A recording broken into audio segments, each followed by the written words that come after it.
Question में हमें एक रोम्बस के 4 वर्टिसेस गिवन है। तो इनको ए बी सी डी ले लेते हैं और एक रोम्बस ड्रॉ कर लेते हैं ए बी सी डी। अब यहाँ हमें area of a rhombus find करना है।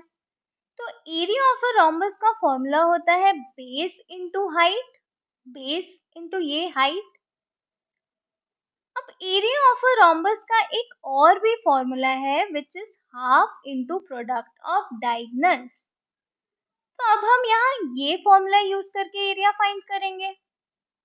तो डायगोनल्स हमारे हैं AC एंड BD। तो एरिया ऑफ रोम्बस आ जाएगा half into AC into BD। तो पहले हम डिस्टेंस फॉर्मूला से AC और BD फाइंड कर लेंगे और फिर उसको यहाँ पुट करेंगे तो हमें एरिया ऑफ रोम्बस मिल जाएगा। पहले इतना लिख लेते हैं। अब हम डिस्टेंस फॉर्मूला से पहले AC फाइंड करेंगे। तो AC के लिए A हो जाएगा x1 y1 और C हो जाएगा x2 y2। डिस्टेंस फॉर्मूला होता है under root x2 minus x1 का square plus y2 minus y1 का स्क्वायर। यहाँ वैल्यू पुट करेंगे तो हमें मिलेगा -1 माइनस 3 का स्क्वायर प्लस 4 माइनस 0 का स्क्वायर। तो ये आ जाएगा अंडर रूट -4 स्क्वायर प्लस 4 का स्क्वायर।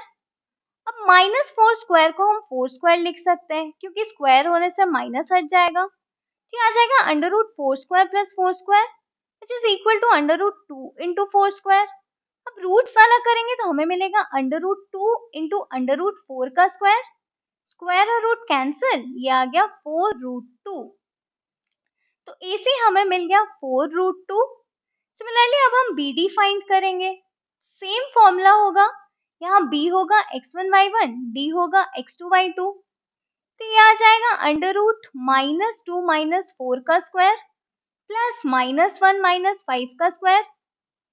इसको सॉल्व करेंगे तो हमें मिल जाएगा -6 प्लस -6 का square which is 6 square plus 6 square. तो ये फाइनली आ जाएगा 6 रूट 2। अब एरिया हमने पता है half into AC into BD है। AC और BD की वैल्यू मिल गई तो ये हो जाएगा हाफ इंटू AC था 4 रूट 2 इंटू BD है 6 रूट 2। अब इसको सॉल्व करेंगे तो हमें मिल जाएगा half into 4 into 6 into root 2 into root 2। तो रूट टू 2 आ जाएगा, 6 4 जो 24। तो ये आ जाएगा हाफ इंटू 24 इंटू 2, 2 कैंसिल, ये आ गया 24।